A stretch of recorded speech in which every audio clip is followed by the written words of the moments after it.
Bem, vocês já tiveram dois encontros, né, nessa preparação, seguindo o nosso livro Tratado da Verdadeira Devoção à Santíssima Virgem Maria, né? Vou mostrar aqui, se eu tenho aqui.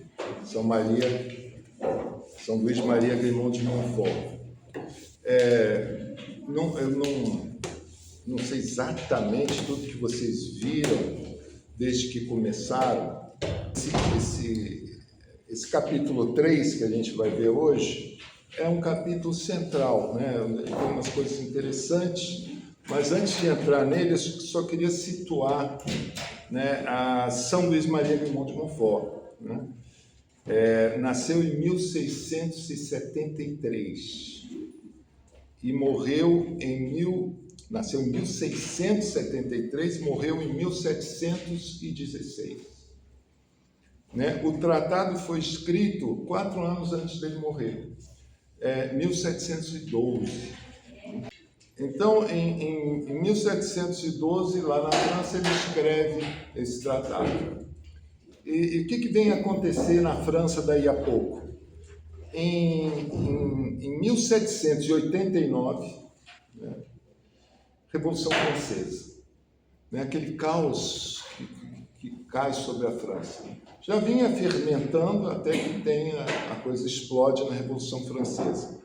Né? Nesse século, né, depois que ele morreu em 1716, né, passado alguns anos aí, Revolução Francesa, o tratado fica escondido, né?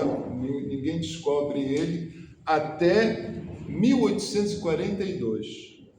Veio a Revolução Francesa, todo esse tempo esse tratado ficou escondido.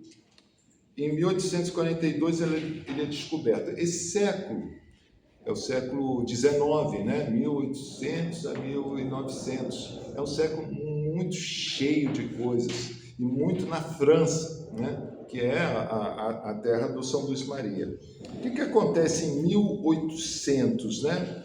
Depois da Revolução Francesa, a gente ainda tem Napoleão, né? Ainda tem Napoleão ali, tem todo aquele império napoleônico. E aí, a partir de 1830, começa a presença de Nossa Mãe Santíssima acontecer ali de forma extraordinária. Em 1830, em Paris, é a aparição de Nossa Senhora das Graças da Medalha Milagrosa, né? Em Paris. Né? A gente usa a Medalha Milagrosa, né? Então muitos temos essa medalha e, bem, é impressionante o que é feito, né, o efeito dessa medalha na igreja. Isso em 1830. Em 1846, ou seja, 16 anos depois, Nossa Senhora aparece em La Salette. Né? É aquela aparição onde ela aparece muito chorosa, né, para os dois meninos, a menina e o menino. Foi ontem, né? Foi ontem. Então, mas gente, logo depois da Medalha Milagrosa, La Salette. 12 anos depois de La Salette, Lourdes. 1848, Nossa Senhora aparece para Santa Bernadette, em Lourdes, e começa, né, como está até hoje, as pessoas vão em Lourdes para se banhar naquelas águas da fonte milagrosa lá em Lourdes. Então teve a medalha milagrosa, depois a fonte milagrosa, em Lourdes, né, 12 anos depois. Ainda teve uma aparição ainda nesse século, que foi lá na Irlanda, né, que é um pouco mais simples, mas é forte lá. Mas aí termina o século e começa o século XX. Né? E aí logo no comecinho do século XX, 1917, Fátima, Nossa Senhora de Fátima. Né? Aí vem no século XX, aí é uma coisa mais conhecida, né? Só lembrando que tivemos em 1930, na verdade é 30 e 36, aqui no Brasil, né? Em Campinas e em Pernambuco, 2 aparições. Bem, essa questão da mensagem, né? Que nem essa mensagem de São Luís Maria, que ficou, né, tanto tempo escondida, né? Guardada, até ser revelada no meio desse século, né? Do século XIX. Também La Salette, um segredo, uns escritos foram entregues para o Papa e ficaram perdidos ali, ninguém soube mais, até que em 1999 foram descobertos lá nos arquivos do Vaticano. E aí teve uma nova publicação e se voltou a olhar para as mensagens de La Salette. As mensagens de Fátima, né? Fátima, 1917, né? Mas o terceiro segredo só foi publicado no ano 2000. Né? Então, você vê que essas mensagens que ficam aguardando o seu tempo. Né? E esse tratado é um tipo de mensagem assim. Então, isso eu queria destacar, porque é uma das coisas que ele fala aqui no tratado. Né? Até eu acho que a gente pode começar olhando para isso que ele fala aqui. No tratado aqui, ele vai falar, mais para o fim do capítulo, né, uma visão que ele teve. Né, aqui no meu livro, na página 77, é o número 114. Né? Parágrafo 114. Vejo no futuro. Estão acompanhando? Bem, vejo no futuro animais trementes que se precipitam furiosos para dilacerar com seus dentes diabólicos este pequeno manuscrito e aquele de quem o Espírito Santo se serviu para escrevê-lo, ou ao menos para fazê-lo ficar envolto nas trevas e no silêncio de alguma arca, a fim de que ele não apareça. Atacarão até e perseguirão aqueles e aquelas que o lerem e o puserem em prática. Mas não importa, tanto melhor. Esta visão me encoraja e me dá a esperança de um grande sucesso. Isso é, um esquadrão de bravos e destemidos soldados de Jesus e de Maria, de ambos os sexos, para combater o mundo, o demônio e a natureza corrompida nos tempos perigosos que virão e como ainda não houve. Né? Quem tiver ouvidos que ouça, quem puder entender que entenda, né? E ele aqui faz, né, tem uma nota aqui que justamente fala de como isso de ficar escondido numa arca aconteceu, né, ficou até 1842, quando foi encontrado. Então, é um livrinho que está embebido disso.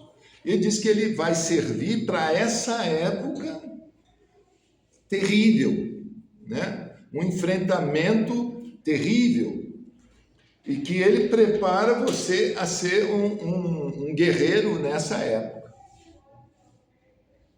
Então, isso vem para nós. Né? Eu me lembro, por exemplo, como é que eu soube desse livro? É interessante. Né? O João Paulo II, eu gostava muito dele quando ele começou e fazia as viagens, eu procurava acompanhar bastante. E teve uma época que ele andava com um livrinho azul na mão. E o pessoal começou a perguntar: mas que livrinho é esse que ele anda para cima e para baixo? Até que alguém divulgaram, né? Era esse livro. Então, quem fez uma propaganda desse livro boa foi nosso São João Paulo II, né? Ele que é muito mariano, ele que tinha o emblema dele todo teu, totus tuo, né? Então, Aí a gente vê por que ele ressalta, né? Ele chama atenção para essa devoção a Maria, nesses termos daqui, como uma coisa atual, uma coisa necessária para a nossa época. Então, isso nos ajuda a estabelecer como é que a gente precisa olhar para isso aqui, a verdadeira devoção. Bem, aí vamos entrando no livro, no início do capítulo. Eu fiz algumas notas aqui, que eu segui aqui, acho que fica mais fácil para mim.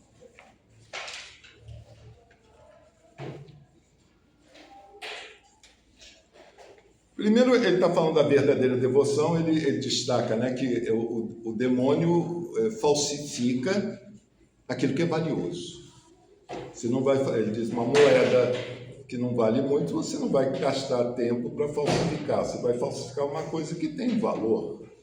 Então, essa coisa aqui tem muito valor, essa nossa devoção tem muito valor. A devoção a Maria é muito, muito especial. E o demônio, então, quer falsificar, quer oferecer uma moeda falsa. Né? Aí você acha que é devoto de Maria, mas não é de verdade. Então, ele chama atenção para isso logo de começo, aqui nesse capítulo 3. E aí ele vai falar dos sinais da falta de devoção, da falsa devoção e da verdadeira. Aí falando dos falsos devotos e falsas devoções da Santíssima Virgem, ele enuncia 7 tipos ali. Os devotos críticos, esse pessoal que não gosta de muita crendice, né? Esse pessoal que não tem Nossa Senhora, ele tem uma devoção, mas muito milagre, muita coisinha com Maria, ele não gosta, não. Né? Ele não acredita muito nesses milagres todos, que Nossa Senhora... Não precisa nada disso, ele é crítico disso. Né? É um falso. Diz que gosta de Maria, então, mas é falso. Devotos escrupulosos, né? Esses temem ofender Jesus, porque todo esse culto a Maria e Jesus fica de lado, não pode, né? Não pode fazer tanta festa para Maria, né? E aí Jesus não está sendo atendido, isso não está certo. Mas toda festa a Maria é festa para Jesus. Nós festejamos Maria por causa de Jesus.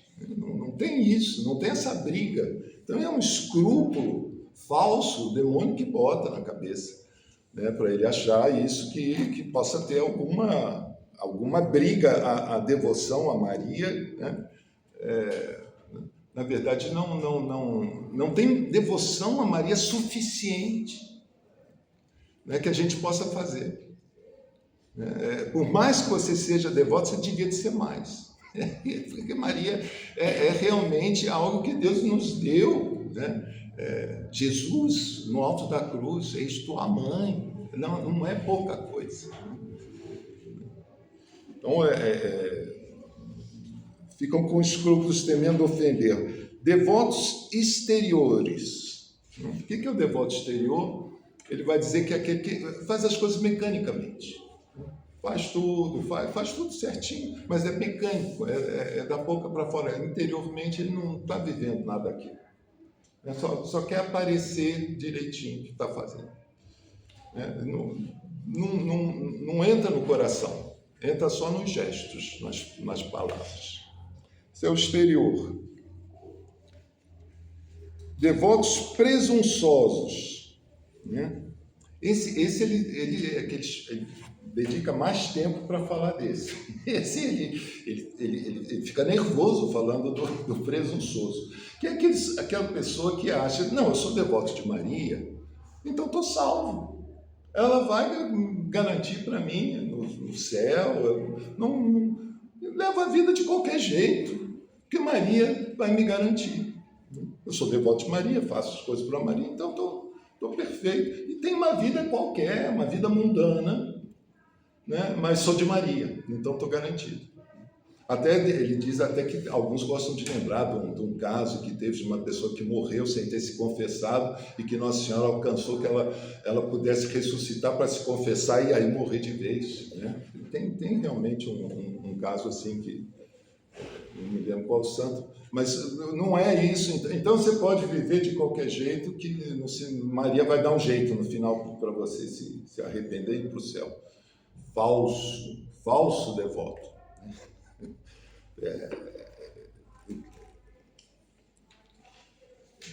Esse tipo de coisa acontece muito, né? Antigamente tinha gente que só batizava quando tivesse para morrer, porque aí batiza, leva tudo, vai para o céu, né?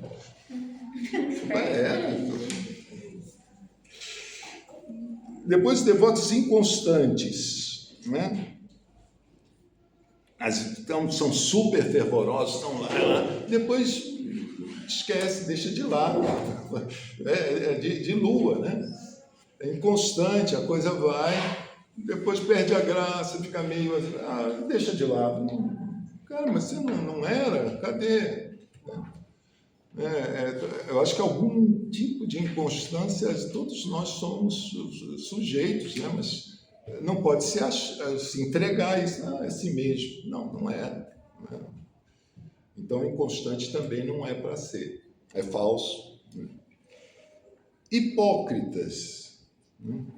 Esses hipócritas é um pouco aqueles exteriores, né? O sujeito quer ficar bem, né? Ele faz as coisas todas, né? Às vezes ajuda para o coração de Nossa Senhora, ele faz, né? Bota as flores, faz tudo, né? Para ficar bem, para o pessoal aplaudir ele e tal, né? O sujeito é ótimo, olha só como ele festeja Maria. Mas a preocupação dele é ser bem elogiado, né? Ter uma figura assim bacana, né? Que todos gostem, né? Recebe muito like, né? No Facebook, nas redes sociais, né? Faz tudo para estar ali, né? Fala de Maria, faz tudo para Maria para aparecer na rede social. É hipócrita. É só de fachada. Ele está preocupado com a aparência de devoção do que com ter a devoção, de fato. Então, e o sétimo é o devoto interesseiro. Cara, devoto interesseiro a gente encontra muito. É para ganhar alguma coisa em troca. Você faz para ter em troca. Estou precisando, né? O pessoal estudante agora vai, né, tem prova e tal, vamos ali, vamos rezar texto, para poder ter boas notas, né? Estou precisando do emprego, estou precisando disso, estou precisando de saúde, tem alguém doente, coisas boas, né, que a gente precisa mesmo, é bom pedir, né? Mas você não é devoto de Maria só para ter facilidade nessa hora de receber as coisas. Né? Isso é interesseiro, né? É um toma lá da cá, né? Eu lembro a minha mulher que me conheceu, ela conta o caso de uma senhora, lá em Campinas, a gente morou lá, ela tinha um grupo do terço que ela ia, né? De vez em quando vinha uma senhora nesse grupo, totalmente revoltada com Jesus, porque o filho dela morreu jovem e ela não desculpou Deus de ter tirado o filho dela. Uma amargura profunda. Estranhamente ela ia, né? De vez em quando ela ia nesse terço, ficou ainda com Nossa Senhora ali uma marrazinha para puxar ela, para segurar ela, para não... Né? Mas eu sempre fui à igreja, sempre fiz tudo certo, não sei o que lá, como é que tirou meu filho? Não gosto desse Deus, não entendo, não quero saber. Estava fazendo por interesse. E não porque Deus merece, não porque Nossa Senhora merece, porque é justo. Sendo ela quem é, como é que eu trato ela? Não é para me beneficiar. Embora beneficie.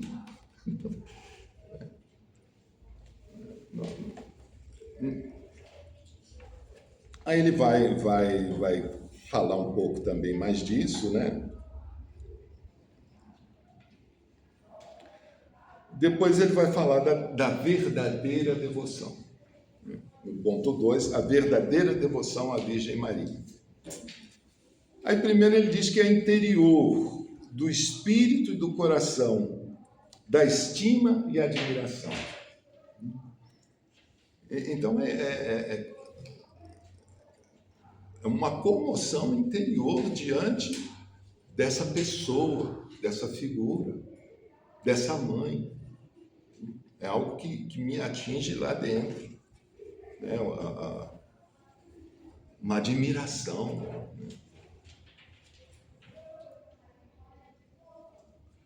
Eu lembrei agora São Miguel Arcanjo, né? Quando teve aquela desordem no céu, e aí vem o nome dele, né? Quem como Deus?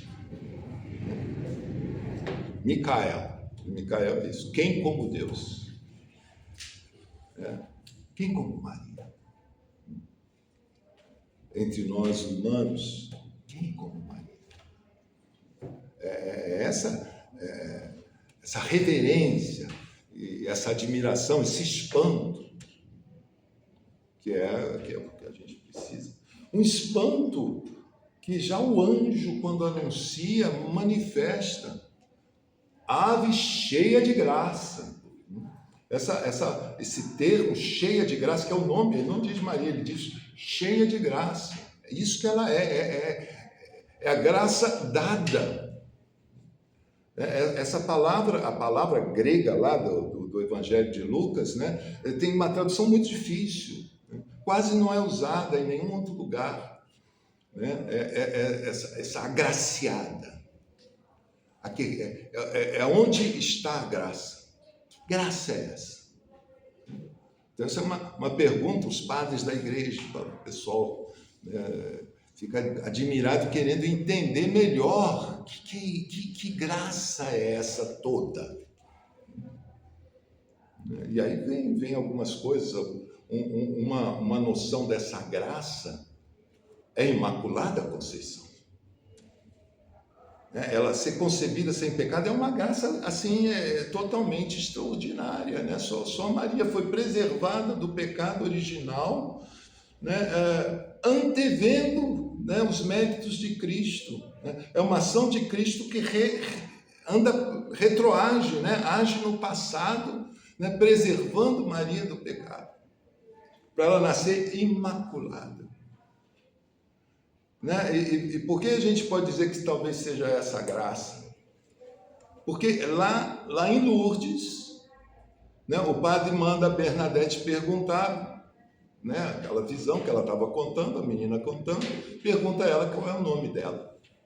E quando Bernadette pergunta, a Virgem, nossa mãe, diz para ela: eu sou a Imaculada Conceição. Dá como nome seu Imaculada Conceição. Ela não diz, eu sou aquela que foi concebida sem pecado. Não, ela diz, eu sou a Imaculada Conceição. Né?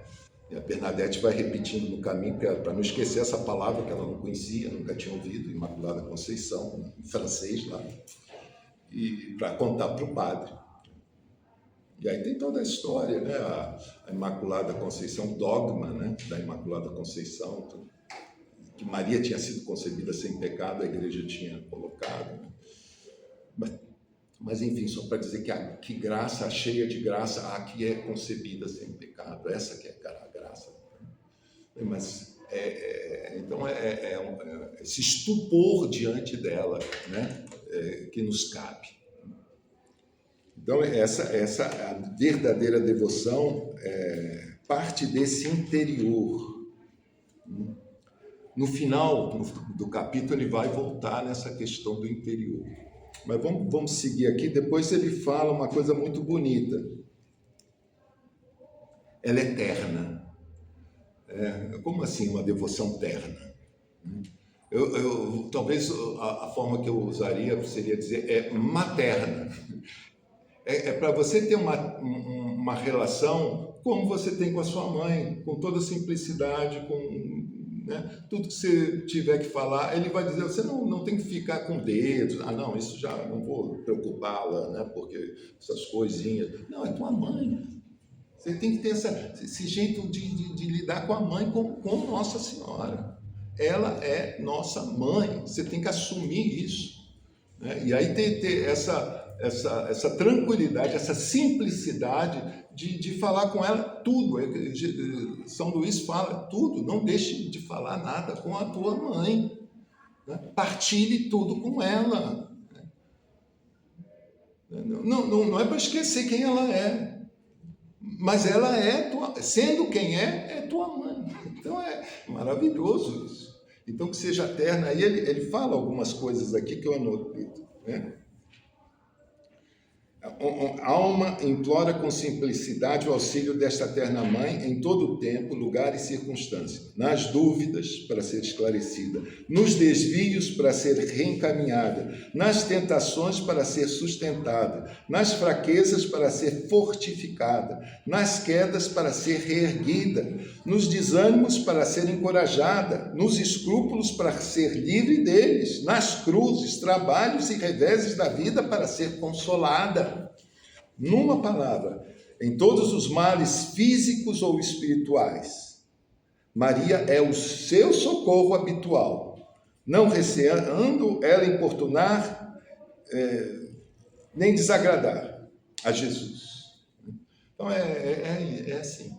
Olha, essa lista de coisas é interessante você repassar para você ver tudo que é. Às vezes você, isso não, também vou levar isso para Maria, vou levar isso para Maria, às vezes estou cansado, às vezes estou aborrecido, às vezes estou chateado, às vezes estou confuso, às vezes tudo vou levar para ela. Às vezes também estou feliz, estou contente da vida, também vou levar as coisas boas também. O que eu consegui, mamãe? Né? Então é bacana isso, né? A gente vê como tem que ser essa devoção, né? E depois ele fala que tem que ser santa, né? Aí a gente lembra daquele falso, né? Que achava que pode ter uma vida mundana porque é mariano, já está salvo. Não, se você admira e gosta de Maria, você quer ser como ela. Então, você quer entrar em Maria, no mariano, naquilo que é próprio de Maria. Você quer fazer parte de Maria. Você quer ter, né, as características de Maria. Né? Ser filho é receber dos pais. As suas características vêm da tua mãe e do teu pai. E espiritualmente, tua mãe é Maria. Então, é dela que você quer receber. Né? Você não quer ser uma pessoa desleixada, mundana, totalmente o oposto do que é a tua mãe. Então você não é filho. É um filho renegado. Se você admira a tua mãe, você quer ser como ela. E aí ele vai dar também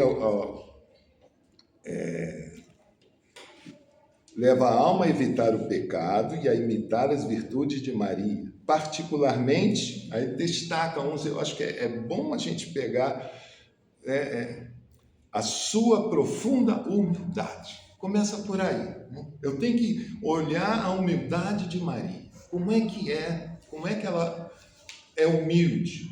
Foi humilde e é humilde. E eu quero ter para mim essa humildade. Eis aqui a serva do Senhor. Né? Olhou para a humildade de sua serva. Magnífica dela vai cantar. Né? Silenciosa, discreta. Mas você, que é filho dela, como é que está a tua humildade? Então, essas características aqui são sua fé viva, mulher de fé, né? Isabel vai falar para ela, né?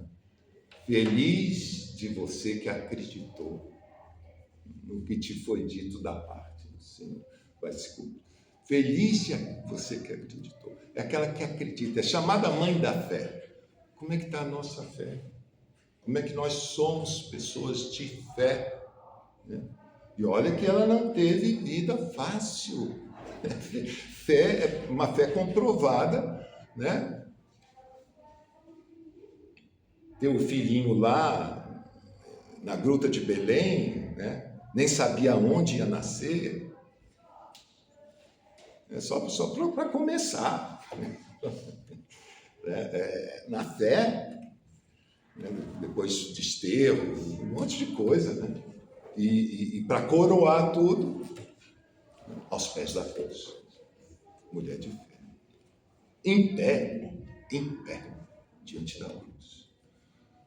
Que fé é essa? Como, né, falando disso, eu disse, como eu preciso dessa fé de Maria. Diante de tanta coisa, crente. Então, bonito. Sua obediência cega.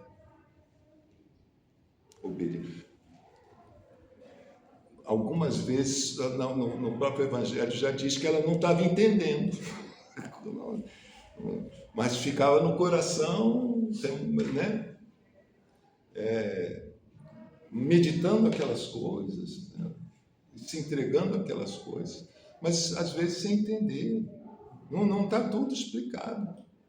Ela pergunta ao anjo, como é que vai acontecer isso? Ó, o Espírito Santo vai vir com a sua sombra.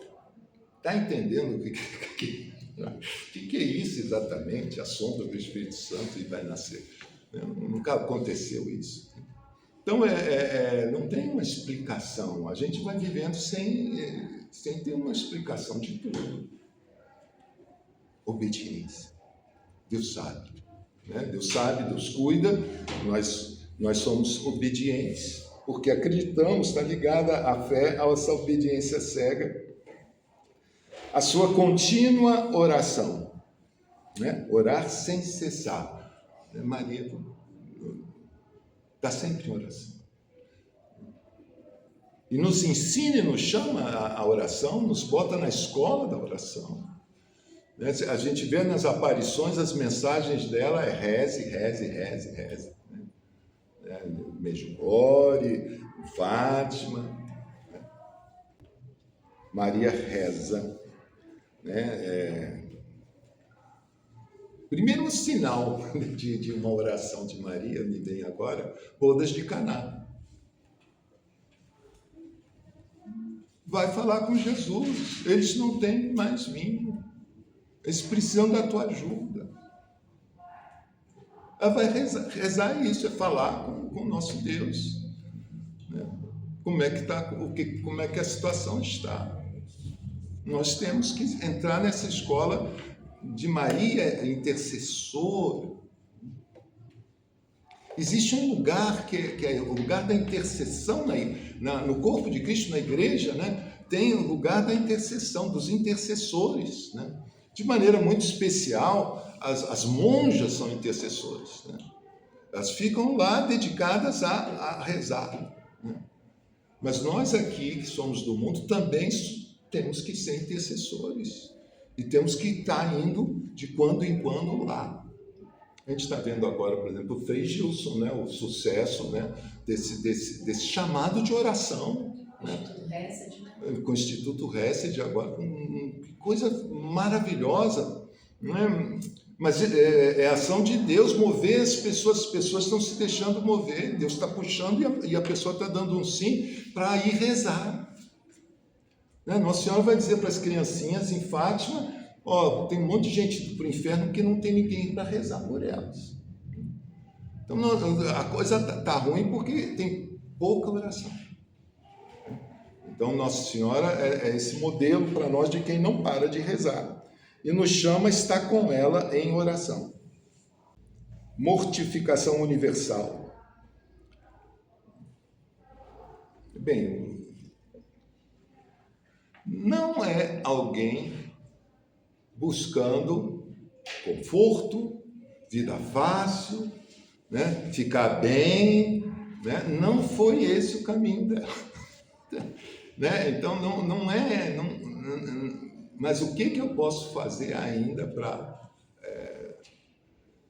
colaborar com a obra de Deus? Né? Como é que nós colaboramos? Né? Então, nós fazemos as nossas mortificações, né? Os nossos jejuns, nossas penitências, né? Maria nos chama a isso. Se você parar para ler Fátima, né? A irmã Lúcia escreveu as Memórias de Fátima, né? Onde ela conta o que Maria, como é que Jacinta e Francisca e ela, né, viviam ali, né? Não beber água quando está com sede, né? Botava uma corda apertada na cintura, né? Até que Nossa Senhora chega para eles e diz: olha, tudo bem, vocês estão fazendo, mas na hora de dormir, tira a corda. Não Maria, deu uma aliviada. Não pode ir demais também, né? Mas é para fazer durante o dia, não, ela não disse para tirar. Ela disse para tirar de noite. A Jacinta, no final, estava doente, ficou num hospital longe de casa, né? Sozinha, né? Sem os pais, né? Nossa Senhora aparece lá, tratamento doloroso. Nossa Senhora pergunta para ela: você quer vir agora comigo ou você aceita ficar aí mais um pouco oferecendo pelos pecadores? E a Jacinta diz: não, vou ficar mais um pouco. Criança de 10 anos, gente. Então, nos deixa envergonhados se a gente lê ali ou como é que esses pastorzinhos faziam essa vida de penitências, né? Que é isso que São Luís está falando aqui de Nossa Senhora, que é uma mortificação universal, pureza divina. Eu vou, né, a Imaculada, né? Não, pureza divina, ardente caridade, paciência heróica, doçura angélica e sabedoria divina. Cada uma dessas questões é para você parar e procurar mergulhar nisso, olhando para Maria, pensando o que são essas coisas, como é que ela é pura, cheia de caridade, com uma paciência heróica, doçura angélica e sabedoria divina. Quanto ela é doce, quanto ela é sábia, quanto ela é paciente. Já falando isso com você, já sinto no coração que ela é paciente comigo. Comigo ela é paciente. Eu toco na paciência de Maria quando vejo a relação dela comigo. Ela é muito paciente.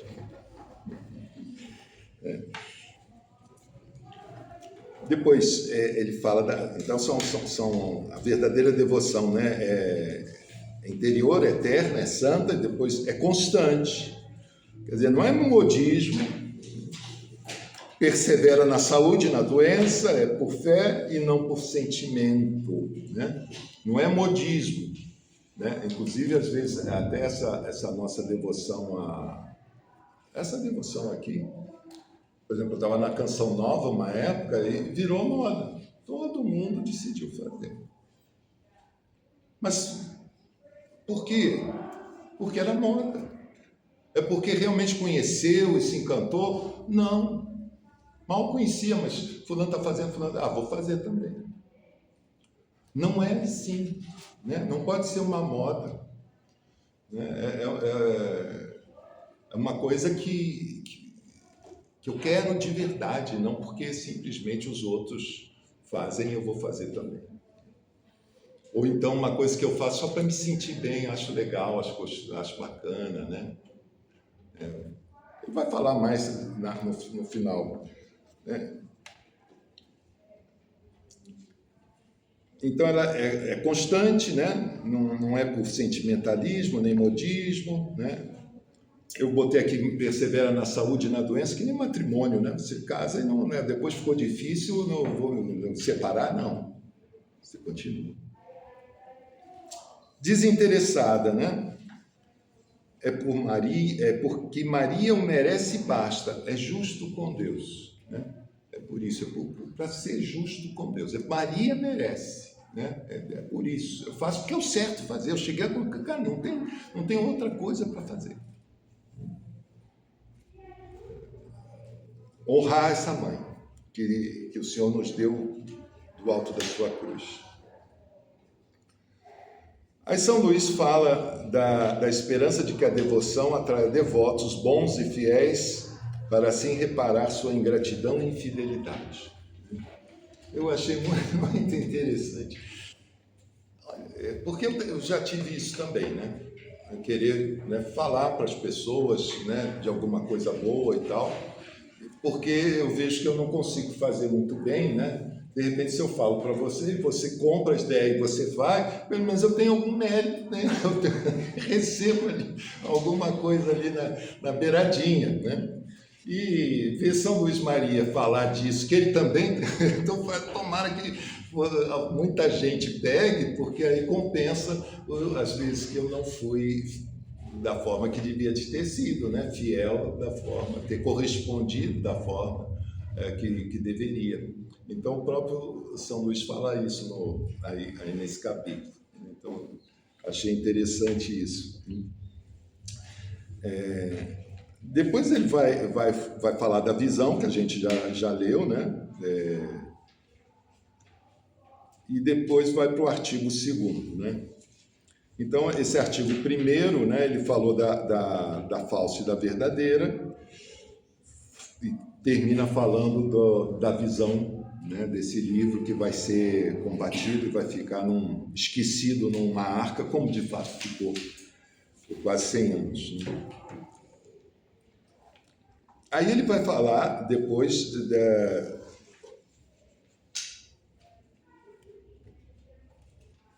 Artigo 2º, as práticas da verdadeira devoção à Santíssima Virgem Maria. As práticas gerais. E ele começa com as práticas interiores.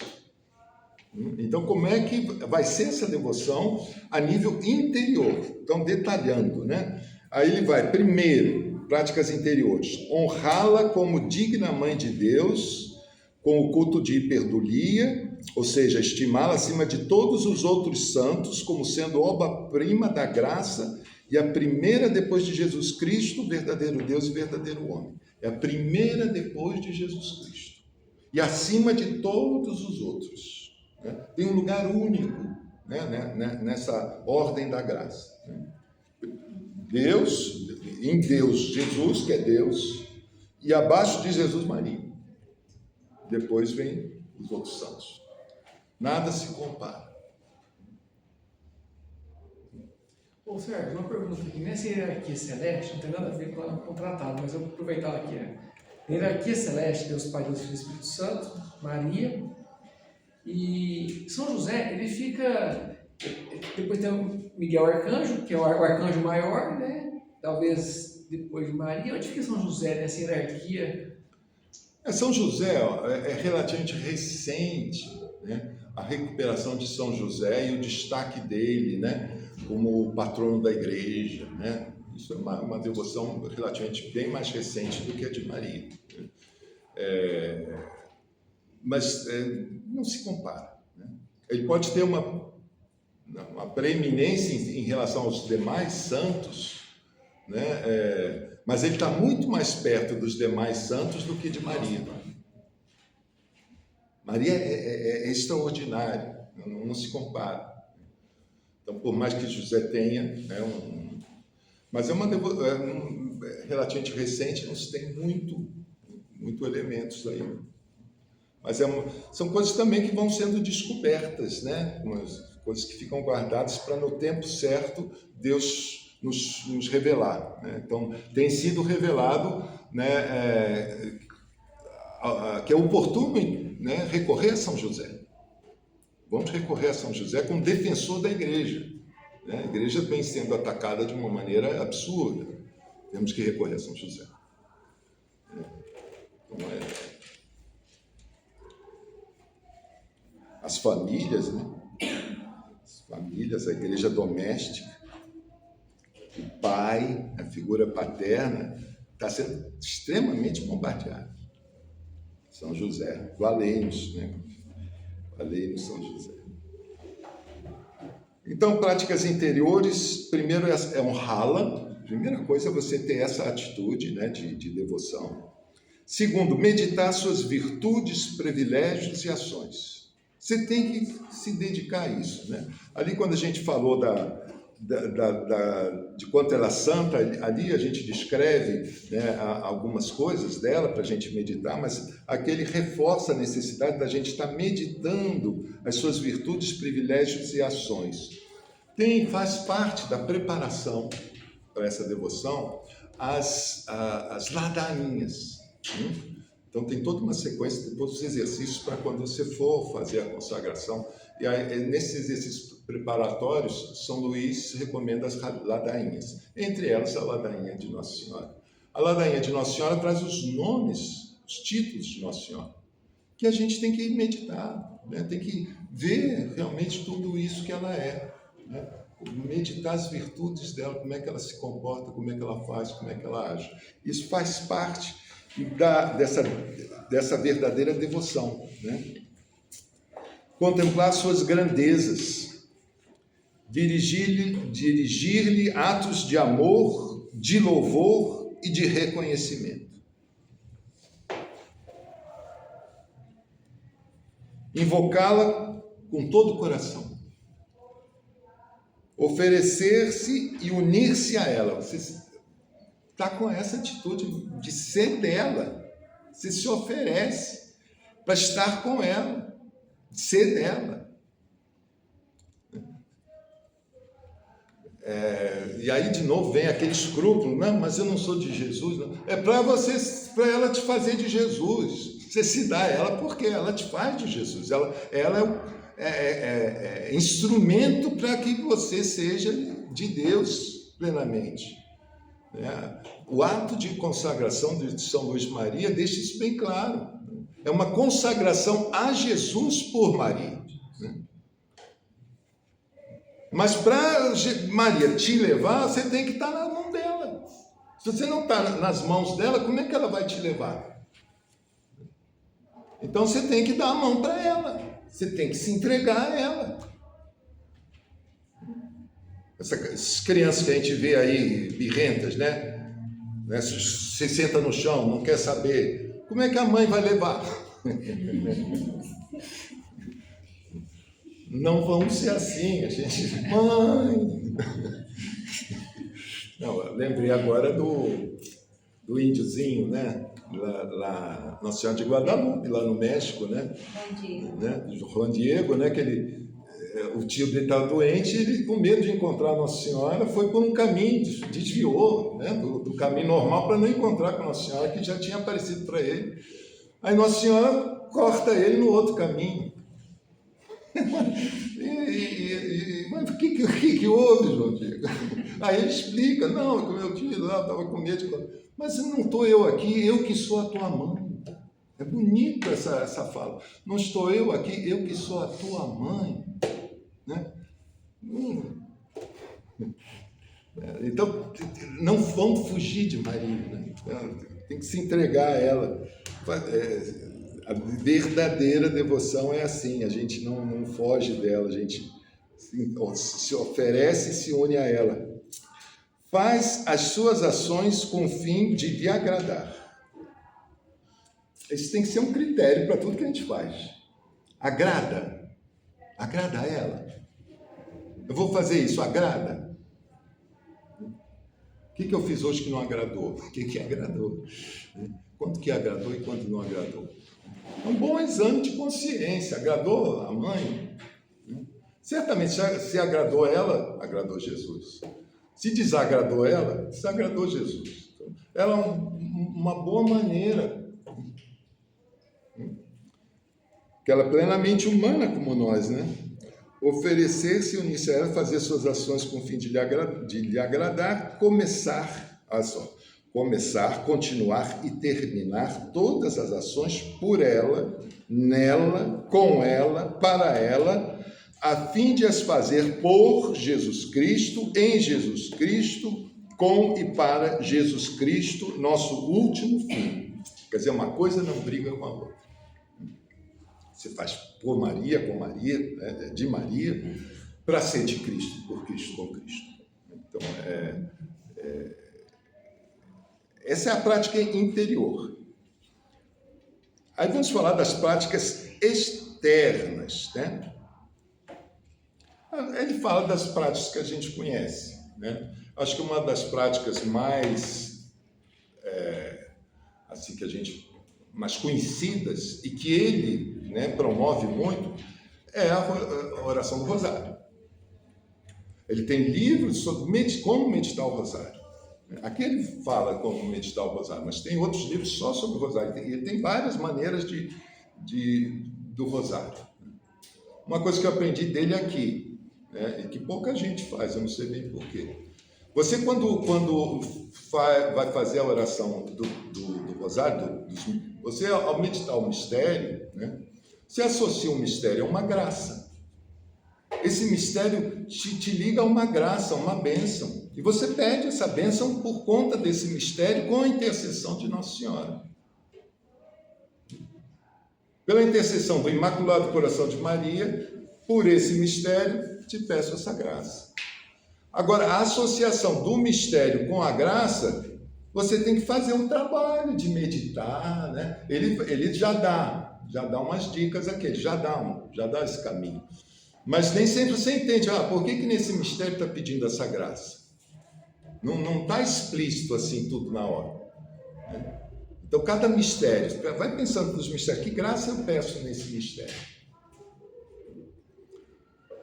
Agora, o São João Paulo II complicou a guerra, porque ele fez mais um terço, né? Tem mais 5 mistérios, que São Luís Maria não falou deles. Aí a gente tem que fazer por nossa conta. Cada mistério daquele, do terço luminoso, né? Qual é a graça? Que pela intercessão de Maria eu estou pedindo nesse mistério.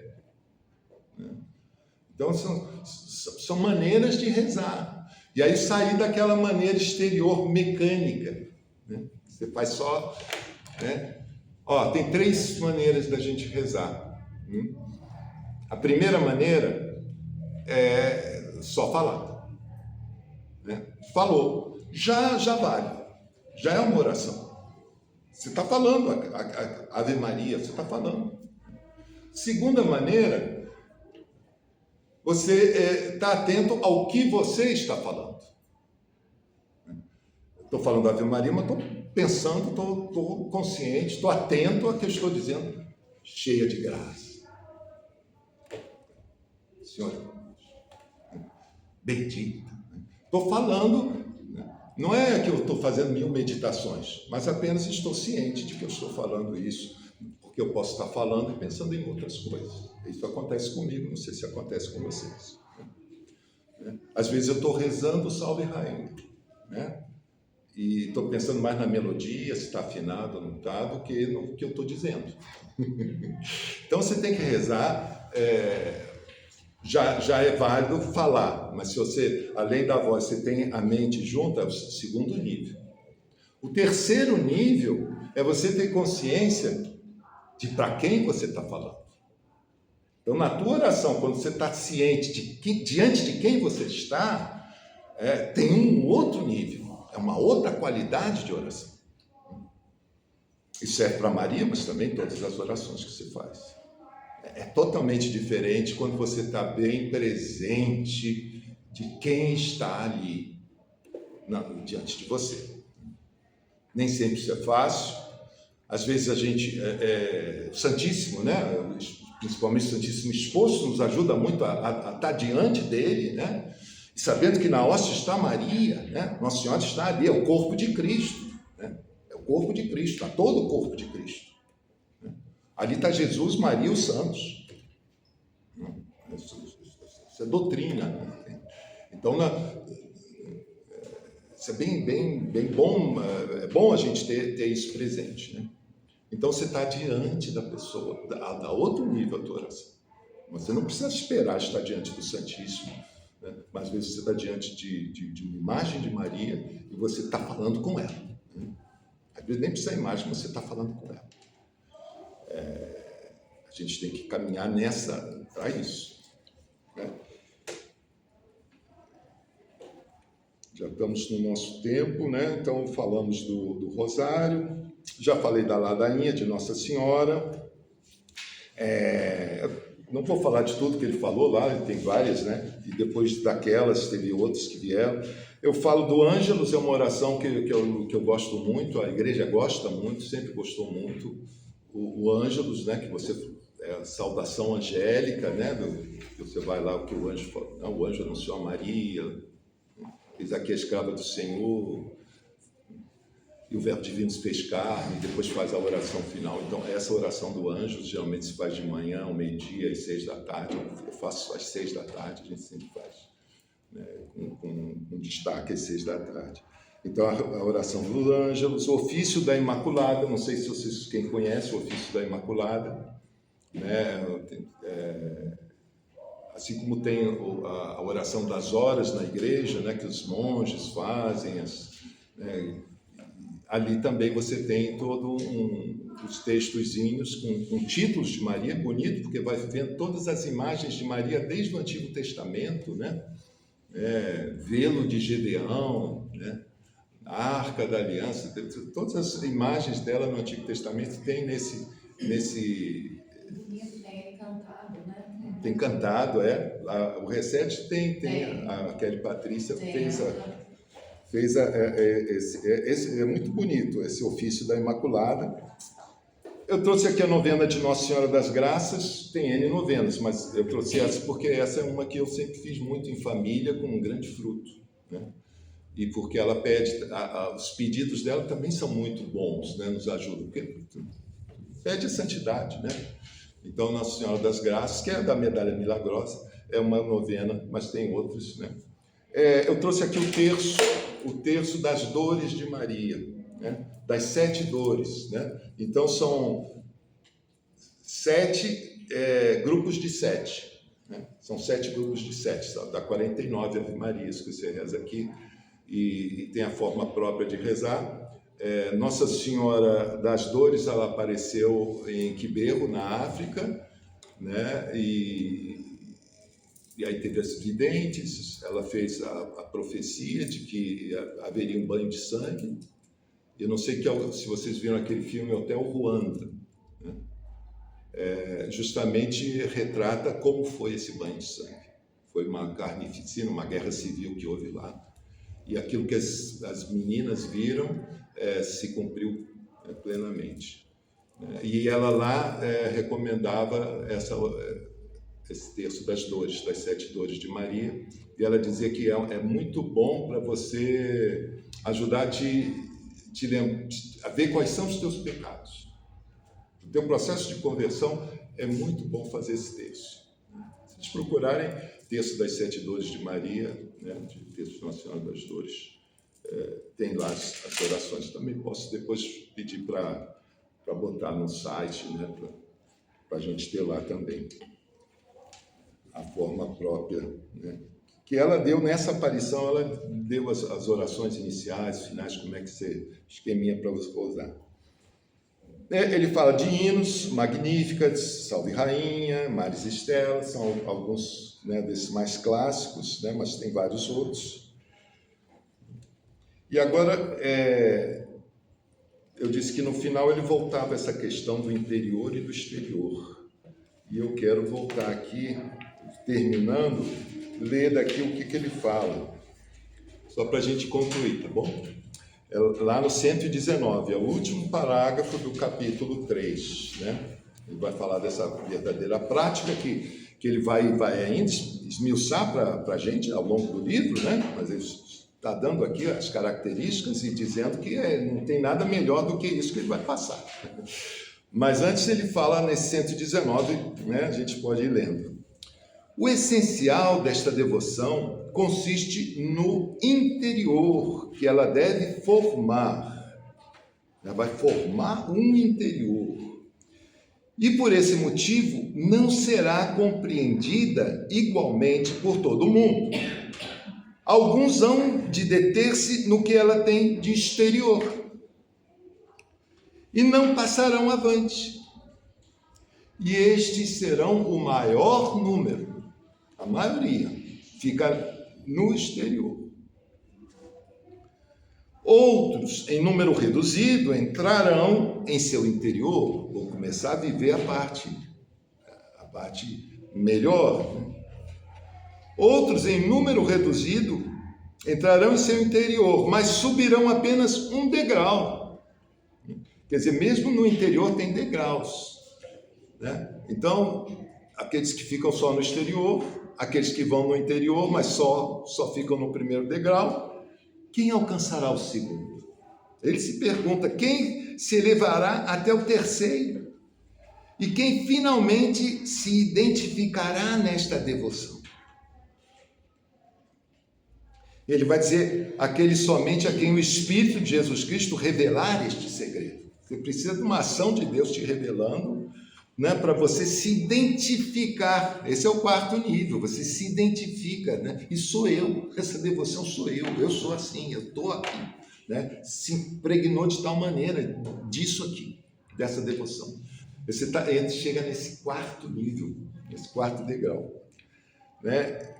Aí ele vai dizer que ele mesmo conduzirá esse estado à alma fiel, fazendo-a progredir de virtude em virtude, de graça em graça, de luz em luz, para que ela chegue a transformar-se em Jesus Cristo e atinja a plenitude de sua idade sobre a terra e de sua glória no céu. Olha só, a promessa é tudo, né? Você vai ser Jesus, vai chegar a essa plenitude, né? Você vai estar plenamente conformado a Jesus, se você abraçar isso e isso realmente, com a graça de Deus, penetrar em você, você for deixando indo. Então, é isso. Essa é o terceiro capítulo, né? Espero que, né, sejam animados para seguir e aproveitem, vão já, né? Independente do quanto você vai, né, cada passo já é saboroso. Então, todas as lições desse capítulo 3 já são valiosas para a gente. Já tem muita coisa aqui que por si só já vale. Então, é isso.